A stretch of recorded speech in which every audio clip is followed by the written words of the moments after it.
बिस्मिल्लाहिर्रहमानिर्रहीम। अस्सलाम वालेकुम नादरीन, आप यूट्यूब चैनल देख रहे हैं। मैं इमरान खान हूँ। अब तक की जो सूरत हाल है वो मैं आपके सामने रखता हूँ। सूरत हाल डोनाल्ड ट्रंप को शायद समझ नहीं आई। यानी जंग के हवाले से इन्होंने जंग तो शुरू कर दी, मगर जंग के नताइज क्या होंगे इस बारे में अंदाजे और तखमीने गलत साबित हुए। वाइट हाउस और डोनाल्ड ट्रंप एडमिनिस्ट्रेशन के अंदाजे बिल्कुल ही गलत साबित हो गए हैं। कुछ रिपोर्ट्स के मुताबिक इसराइली इदारों ने या इसराइल की जानिब से यकीन दिलाया गया था अमेरिका को कि ख़मेनी के बाद ईरानी घुटने टेक देंगे और उसके बाद हम रजीम चेंज कर सकेंगे, सूरत हाल बड़ी कंट्रोल में आ जाएगी।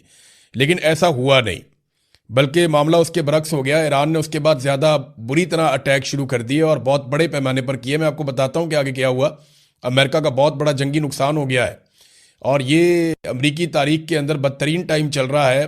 अगर आप ये देखें, ताकत का मुवाजना करें तो इस नुक्ता नज़र से अमेरिका कोई रशिया के साथ या चाइना के साथ नहीं लड़ रहा या कोई बहुत बड़ी ताकत के साथ नहीं लड़ रहा। ना उसकी लड़ाई इस वक्त कोरिया के साथ है। अमेरिका लड़ रहा है ईरान के साथ, जिसके पास अपनी कोई एयर फोर्स भी नहीं है। लेकिन जो नताइज हैं वो बहुत भयानक है। अमेरिका के अंदर भी एहतजाज शुरू हो गया है ईरान के ऊपर हमला करने की वजह से। तो अलग अलग तरह के लोग हैं। अमेरिका में डेमोक्रेसी है, वहाँ पे आप एहतजाज कर सकते हैं, अमेरिका के हक़ में भी, अमेरिका के ख़िलाफ़ भी। तो वो पाकिस्तान जैसी सूरत हाल वहाँ पे नहीं है, तो वहाँ पे भी इस वक्त एहतजाज हो रहा है। आयतुल्लाह ख़मीनी की एक हिकमत अमली जो है उनकी शहादत से पहले वो बड़ी काम आई ईरान के। उन्होंने ये हुक्म दिया था कि तमाम जो अहम लोग हैं वो अपने चार चार जानशीन मुकर्रर करें और वो ये बताएं कि मेरे बाद अगर कुछ हो गया तो ये ज़िम्मेदार है, इन्हें कुछ हो गया तो फिर फ़लाँ ज़िम्मेदार है, और अगर उन्हें कुछ हो गया तो फिर फ़लाँ ज़िम्मेदार है।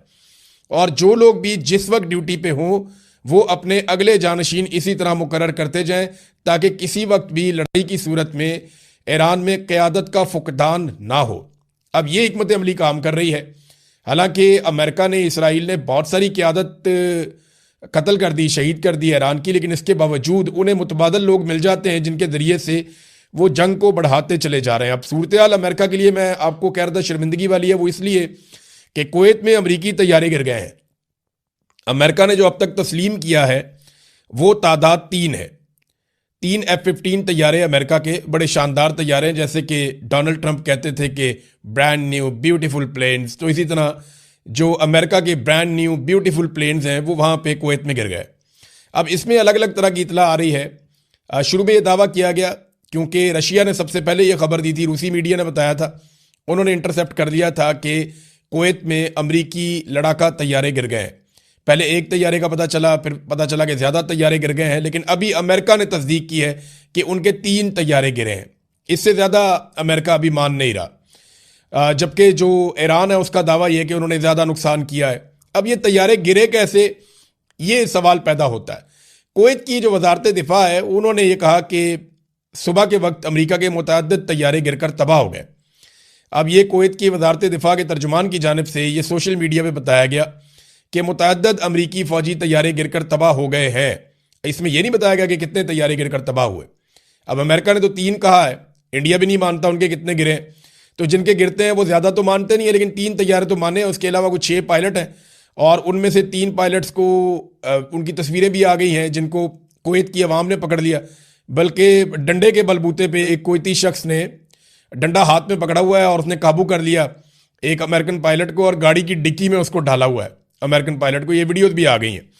तो इस किस्म की चीज़ें जो हैं वो अब सोशल मीडिया पे हर तरफ वायरल। ये जो अवाम है अरब ममालिक के, इनकी जो वीडियोस आ रही हैं या जो चीज़ें हम देख रहे हैं उसमें ऐसा दिखाई देता है कि अवाम साथ खड़े हैं। उनकी हमदर्दियाँ अमेरिका और इसराइल के साथ नहीं है, बल्कि उनकी हमदर्दियाँ ईरान के साथ हैं। ये बड़ी हैरत अंगेज़ चीज़ है कि जो अरब हुक्मरान हैं उनकी हमदर्दियाँ ईरान के साथ वैसे नहीं हैं। वो सपोर्ट कर रहे हैं अमेरिका को और इसराइल को, और अड्डे भी उन्होंने दिए हुए हैं। लेकिन जो अवाम है वो बिल्कुल एक अलग तरह सोचती है। अब वो ये सोचते हैं कि जनाब हम ईरान के साथ खड़े होंगे बजाय इसके कि हम इसराइल के साथ खड़े हो जाएं या अमेरिका के साथ खड़े हों। तो ये फ़र्क तो है। कुवैत में अमरीकी सफारत खाना जो है उसके ऊपर भी हमला हुआ है। अब ये जो अमरीकी तैयारे गिरे इस पर अमेरिकन मौक़िफ़ भी आया। वो ये कहते हैं ये फ्रेंडली फायर हुआ है। फ्रेंडली फायर क्या होता है, बस आप ये समझ लें कि वो कहते हैं जो एयर डिफेंस सिस्टम है कुवैत का वो एक्टिवेट हो गया था और अमरीकी तैयारी गिर गए उसकी वजह से। जबकि कुछ मीडिया सोर्सेज ये कह रहे हैं कि ये ईरान ने किया। ईरान ये कैसे कर सकता है? ईरान के पास ज़मीन से फ़िज़ा में मार करने वाले हथियार तो हैं, उनकी अपनी एयरफोर्स तो नहीं है, लेकिन ज़मीन से फ़िज़ा में मार कर सकते हैं। इससे पहले भी उन्होंने दावा किया था कि उन्होंने कुछ ड्रोन्स गिराए हैं। लेकिन ये चीज़ें, क्योंकि जंग में सबसे पहला कत्ल जो होता है वो सच का हो जाता है, तो दोनों तरफ से झूठ बोलने की कोशिश की जाती है, अपने नुकसान को कम और दुश्मन के नुकसान को ज़्यादा दिखाया जाता है। और ये सूरत हाल अभी चल रही है, अभी तक चल रही है। नाज़रीन, मैंने जैसा कि कहा कि अमेरिका के अंदाजे गलत साबित हो गए, उसका एक वाज़ेह सबूत यह है कि अमेरिका से कोई मुज़ाकरात नहीं होंगे, ये ईरान ने कह दिया है। देखिए, ईरान के ऊपर बड़े खौफनाक हमले हो रहे हैं। जो मुख्तलिफ आलमी इदारों की रिपोर्टें हैं, या जो मीडिया रिपोर्ट्स हैं, या दिफाई तज्जियाकार जो चीज़ें बता रहे हैं डाटा इकट्ठा करके, उनका यह कहना है कि 200 के करीब जंगी जहाज़ों ने ईरान के ऊपर हमला किया, और उनकी अपनी कोई ऐसी एयरफोर्स है नहीं। अब ईरान के ऊपर 200 के करीब जंगी जहाज़ों ने हमला किया, इसराइल के और अमेरिका के, और ये हथियारों से लैस थे। 31 सूबों में से 24 सूबों के ऊपर अटैक किया गया, और लगभग 1000 मुकामात पे अटैक किया, 1000 हमले किए गए, और बहुत बड़े हमले किए गए। इनमें सिविलियन कैजुअलिटीज़ बहुत बड़ी तादाद में हुई हैं। ईरान में बहुत सारे लोग शहीद हुए हैं, बहुत सारे लोग ज़ख्मी हुए हैं, लेकिन आलमी मीडिया वैसे रिपोर्ट नहीं कर रहा। लेकिन जो ईरान की जवाबी कार्रवाई है वो हर तरफ रिपोर्ट हो रही है। अब ऐसे में जब ईरान के ऊपर इतने शदीद और ताबड़तोड़ हमले हो रहे हैं, और दुनिया के बाकी ममालिक भी इसके अंदर शामिल होना चाहते हैं, जर्मनी, फ्रांस और बरतानिया के भी बयानात आ चुके हैं, खलीजी ममालिक इकट्ठे हो गए, उन्होंने कहा जी कि हम भी वापस ईरान के ऊपर अटैक करेंगे क्योंकि ईरान हमारे मुल्क के अंदर अमरीकी अड्डों को निशाना बना रहा है।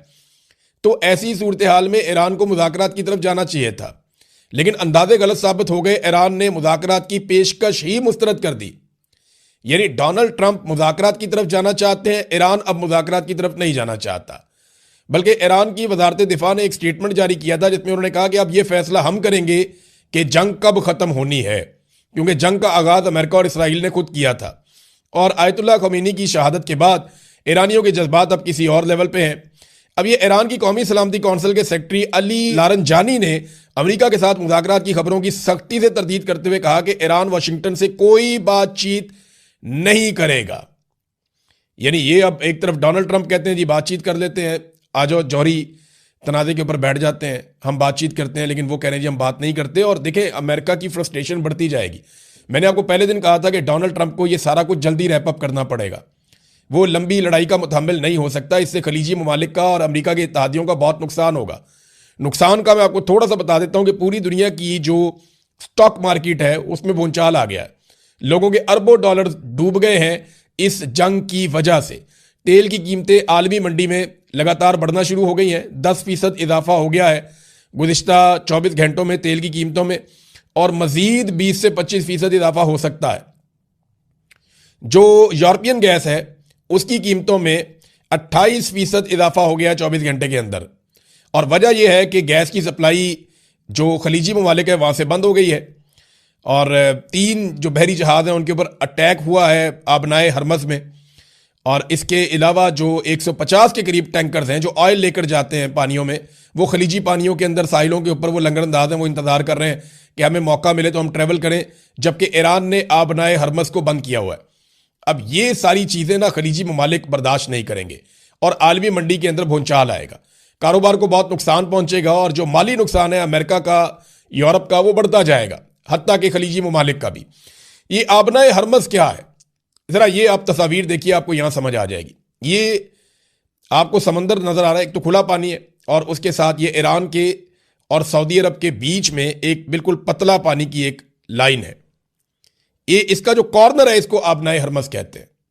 यहां पे एक तरफ ये ओमान है और दूसरी तरफ ये ईरान है, और ये वो रास्ता है जो लगभग 35 मील चौड़ा है, बस इतना फासला यहां पे रह जाता है। इसको अगर बंद कर दें तो दुनिया की जो तेल की सप्लाई है उसका 20% ख़त्म हो जाता है। फिर गैस की सप्लाई इसके अलावा है, वो भी ख़त्म हो जाती है। अब ये कौन कौन से मुल्क मुतासिर होते हैं इससे? इराक, ईरान, सऊदी अरब, बहरीन, कतर, कुवैत और यूएई। ये सारे ममालिक जो हैं इनकी जो पेट्रोलियम की तजारत है वो 90% इनकी रुक जाती है अगर आबनाए हरमज़ को बंद कर दिया जाए तो ईरान ने दबाव के तहत आबनाए हरमज़ को बंद कर दिया है, और अब वो मिसाइल दाग रहे हैं बहुत तेज़ी से। आबनाए हरमज़ की बंदिश से एक दबाव पैदा हो रहा है, अगर ये लड़ाई मजीद बढ़ती है और मज़ीद जगहों पे इसके असरात चाहते हैं तो तेल की सप्लाई मज़ीद मुतासर होगी और दुनिया पूरी के ऊपर इफेक्ट आएगा। ईरान ने जदीद मिसाइल दागना शुरू कर दिए और ये जो अल-फतह मिसाइल है ये बहुत रफ्तार से जाते हैं। इससे पहले जो ईरान ने मिसाइल चलाए वो और तरह का स्टॉक था और अब वो अपने जदीद तरीन मिसाइल चला रहे हैं। हाइपरसोनिक मिसाइल हैं उनके पास, बैलिस्टिक मिसाइल हैं उनके पास, और ये बड़े खौफनाक मिसाइल हैं। इनकी तादाद मैंने आपको कल बताया कि अमेरिका और इसराइल का मानना है कि ये 2-3 हज़ार से लेके 5 हज़ार तक है। तो ये बहुत बड़ा ज़ख़ीरा है मिसाइलों का और ये किसी भी मुल्क को पूरी तरह तबाह करने की सलाहियत रखता है, या उनकी दिफाई सलाहियत को, या बहुत सारी उनकी बिल्डिंगों को, या माली नुक्ता नज़र से उनको बहुत बड़ा नुकसान पहुंचाने की सलाहियत रखता है। पूरे शहरों को ये मलियामेट कर सकता है, मिसाइलों का इतना बड़ा ज़ख़ीरा। तो ईरान जो है वो अभी इनको दाग रहा है। ईरान ने अब तक कहाँ कहाँ पे अटैक किया है, कितने मुल्क ऐसे हैं जिनकी फैसिलिटीज़ पे ईरान ने अटैक किया, ये बहुत अहम डट है। 11 ममालिक हैं जहाँ पे अमरीकी, फ्रांसीसी और बरतानवी एसेट्स को या मिलिट्री असासों को ईरान ने निशाना बनाया। इसराइल पे तो वैसे ही अटैक किया हुआ है। सऊदी अरब में, यूएई में, कतर में, कुवैत में, उर्दन में, इराक में, बहरीन में, ओमान में, शाम में, तराबलस यानी साइप्रस, यहाँ पे तराबलस जो है साइप्रस ये बरतानिया की जगह है, तो आप बरतानिया समझे इसको। तो यहाँ पे अभी तक ईरान ने लगातार अटैक किए। ईरान का एक बहुत बड़ा दावा सामने आया क्योंकि अमेरिका ने ये कहा जी उनके 3 फौजी अभी तक मारे गए हैं और काफ़ी सारे ज़ख्मी हुए हैं, लेकिन 3 फौजियों के अमेरिका ने ये कहा कि 3 फौजी हमारे, जबकि ईरान की तरफ से जो दावा सामने आया वो ये है कि 560 अमरीकी फौजी हमने मार दिए। अब इसमें सच बात क्या है इसके बारे में तो हमें अंदाज़ा नहीं है, क्योंकि जंग में सबसे पहला कत्ल सच का हो जाता है और झूठ की बुनियाद के ऊपर प्रोपेगेंडा एक हथियार है ना, प्रोपेगेंडा जंग का, तो उसको सब इस्तेमाल करते हैं। इसी तरह ये लोग भी इस्तेमाल कर रहे हैं। अमेरिका अपना नुकसान छुपाएगा और ईरान जो है वो नुकसान ज़्यादा बताएगा। तो 560 फौजी ईरान कह रहा है जनाब के मार दिए गए। अल जज़ीरा ने एक रिपोर्ट दी है जिसमें अल जज़ीरा बता रहा है कि कहाँ कहाँ पे कितने लोग मारे गए, और ये रिपोर्ट आज सुबह तक की है और हर सुबह ये रिपोर्ट अब आया करेगी। लबनान के अंदर, इराक के अंदर, ईरान के अंदर जहाँ पे जानी नुकसान हुआ है, 555 अफराद ईरान के अंदर सुबह तक जो है वो जाँ बहक हुए हैं। इनमें बच्चियाँ मासूम स्कूलों की थी। रज़ा पहलवी को देखे ईरानी क्यों तस्लीम करेंगे। मैं एक बात आपको बताता हूँ, रज़ा पहलवी वो ये चाहता है कि वो ईरान पे आकर हुकूमत करे, लेकिन ईरानी उसको तस्लीम नहीं करेंगे। ईरान की कौम किसी और तरफ निकल गई है, वो बहुत पीछे रह गया। रज़ा पहलवी ने जो ट्वीट किया, जो बयान दिया, उसने कहा कि 3 अमरीकी फौजियों की शहादत के ऊपर मेरा दिल खून के आंसू रो रहा है, ये रज़ा पहलवी ने कहा। अब इस पे तो ईरानी कौम खुश नहीं होगी, वो तो नफरत करेगी, क्योंकि वहां पे सैकड़ों बच्चे कत्ल हो गए हैं, मासूम बच्चे मारे जा रहे हैं ईरान में, सिविलियन मारे जा रहे हैं, उनके ऊपर एक लफ्ज नहीं बोला। और दूसरी तरफ उसने ये स्टेटमेंट दिया। तो रज़ा पहलवी को पूरा का पूरा जो अवामी नुक्ता नज़र से या ईरानी अवाम के ऊपर उसका भरोसा नहीं है। उसका भरोसा सिर्फ 2 जगहों पे है। एक उसको अमेरिका और इसराइल पे है कि ये मुझे इक़्तिदार दिलवा देंगे, ताकत दिलवा देंगे ईरान में। दूसरा उसे ये लगता है कि जो ईरान से बहुत सारे लोग जिला वतन है गुज़िश्ता 30-40 साल से, वो उसके साथ बड़ी तादाद में ईरान में चले जाएंगे मुख्तलिफ ममालिक से और वो उसको सपोर्ट करेंगे। लेकिन वो 2 आटे में नमक के बराबर भी नहीं है, तो ईरानी कौम उसके साथ खड़ी नहीं होगी। ये कोई इराक टाइप की सूरत बना देंगे अगर ईरान के अंदर ज़मीन पर भी उतरते हैं तो रजीम चेंज ऑपरेशन तो तकरीबन नामुमकिन दिखाई दे रहा है। दुनिया की स्टॉक मार्केट मैंने आपको पहले बताया कि वो उड़ गई है। नाज़रीन, अब आ जाए ज़रा पाकिस्तान की सूरत हाल के ऊपर। एक तो पाकिस्तान के अंदर मुजाहरों में जो लोग शहीद हुए उनकी तादाद के बारे में पता चला है। अब कुछ कन्फर्मेशन आ रही है। 16 अफराद कराची में शहीद हुए हैं मुजाहिरीन, 6 इस्लामाबाद में शहीद हुए हैं, और ये सीधी फायरिंग की गई है पुलिस की जानिब से। अब तो बाकायदा वीडियोज़ और तस्वीर आ रही हैं कि रेंजर्स और पुलिस ने सीधी फायरिंग की है। कराची के अंदर तो बंदे मार दिए, और उसके बाद इस्लामाबाद में 6 लोग जो है वो कत्ल कर दिए, बहुत सारे ज़ख्मी कर दिए, 7 गिलगित बल्तिस्तान में और 6 स्कर्दू में। तो अब तक की सूरत हाल में 35 लोग शहीद हो चुके हैं पाकिस्तान में। गिलगित बल्तिस्तान और स्कर्दू के अंदर जो है वो कर्फ्यू नाफिज कर दिया गया है लॉ इन्फोर्समेंट की जानिब से कि जनाब वहाँ पे लोग अब बाहर ना निकलें, जबकि पाकिस्तान में बहुत सारी परवाज़ें मनसूख हो गई हैं। पाकिस्तान के अंदर जो है वो पेशावर समेत दीगर एयरपोर्ट्स के ऊपर अब परवाज़ें मनसूख हो गई हैं और वहाँ पे लोग ट्रैवल नहीं कर पा रहे। ये है नाज़रीन सूरत हाल, और इंटरनेशनल फ़्लाइट्स तो वैसे ही ख़त्म हो गई हैं इस पूरे रीजन के अंदर। पाकिस्तान की हुकूमत के लिए एक बहुत शर्मनाक सूरत हाल तब पैदा हो गई है जब सहाफ़ियों ने उनसे ये सवालात करने शुरू किए कि आप अमेरिका का नाम क्यों नहीं लेते। बिलावल जरदारी ये जनाब पहुंचे क्योंकि इनके वालिद ने खिताब करना था तो ये पार्लियामेंट आए तो सहाफ़ियों ने इन्हें घेर लिया। इन्होंने पूछा और बार बार पूछा बिलावल से कि बिलावल साहब, आप अमेरिका का नाम लेकर तनकीद क्यों नहीं करते, आप अमेरिका का नाम लेकर क्यों नहीं कहते और मजम्मत क्यों नहीं करते। मैं वो सवाल आपको सुनवाता हूँ जो जर्नलिस्ट वहाँ पे सवाल कर रहे थे, और बिलावल बिल्कुल खामोशी से एक लफ्ज़ बोले बगैर आगे बढ़ते चले जा रहे थे और जवाब देने से गुरेज कर रहे थे। ये सूरत हाल उनके लिए पैदा हो गई और ये बड़ी शर्मिंदगी वाली सूरत हाल है। ये ज़रा आप सुनिए इसमें क्या हुआ। आपके नोबेल इनाम के आप भी हामी हैं, आप भी ट्रंप के नोबेल इनाम के हामी हैं। बिलावल साहब अब भी ट्रंप के नोबेल इनाम के हामी हैं। ये जनाब बिलावल से पूछ रहे हैं कि क्या आप अब भी ट्रंप के नोबेल इनाम के हामी हैं, तो बिलावल की आवाज़ नहीं निकल रही, बिल्कुल खामोशी के साथ चलते चले जा रहे हैं। राना सनाउल्लाह से भी ये सवाल हुआ, बिलावल को तो बिल्कुल चुप लग गई, क्योंकि अमेरिका के खिलाफ बोलने का मतलब ये है कि कभी भी इक़्तिदार में इन्होंने नहीं आना और ये अमेरिका के भरोसे आएंगे, क्योंकि पब्लिक पे तो इनको भरोसा है नहीं। लेकिन अब PMLN और पीपल्स पार्टी ये अब डोनाल्ड ट्रंप के खिलाफ किसी सूरत नहीं जा पाएंगे। सेनेट के अंदर भी ये मुतालबा हो गया है कि जो अमन का नोबेल इनाम की नामजदगी पाकिस्तान ने सबसे पहले की थी कि डोनाल्ड ट्रंप को अमन का नोबेल इनाम दिया जाए, वो नामजदगी पाकिस्तान वापस ले, और ये मुतालबा पाकिस्तान में जोर पकड़ता जा रहा है। तमाम मुजाहिरीन भी ये कह रहे हैं, तमाम मुखालिफिन भी ये कह रहे हैं, और ईरान जंग के हवाले से लोगों का ये मानना है कि अमेरिका ने अमन व अमान को ख़राब किया है, लिहाजा पाकिस्तान ने जो डोनाल्ड ट्रंप के लिए अमन के नोबेल इनाम के लिए नामजदगी की है वो नामजदगी वापस ले ले। अब बिलावल से बार बार पूछा, लेकिन बिलावल को बिल्कुल चुप लग गई और वो बोलने से बिल्कुल कासिर रहे। राना सनाउल्लाह से पूछा तो उन्होंने कहा, जी हमने तो सूरत हाल की मजम्मत कर दी है। देखिए, सूरत हाल की मजम्मत की है, जिम्मेदार की मजम्मत नहीं की कि ये सूरत हाल पैदा किसकी वजह से हुई और कौन इसके लिए जिम्मेदार है। इस पे पाकिस्तान ने किसी किस्म की कोई बात नहीं की। तो नाजरीन, ये है अब तक की सूरत हाल। एक और खबर है इमरान खान साहब का केस, और इस हवाले से कि उनको अस्पताल में शिफ्ट किया जाए, इस हवाले से कि उनको बेल दी जाए।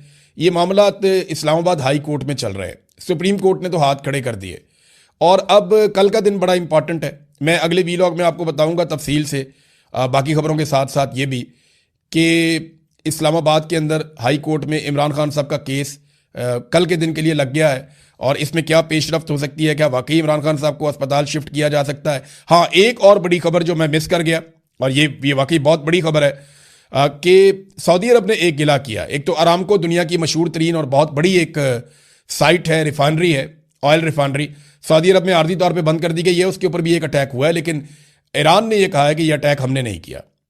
दूसरी एक और बात यह है कि सऊदी अरब ने एक गिला किया है अमेरिका से, और यह बहुत बड़ा गिला है। सऊदी अरब ने कहा कि अमेरिका अपने पूरे हथियारों के साथ एयर डिफेंस सिस्टम को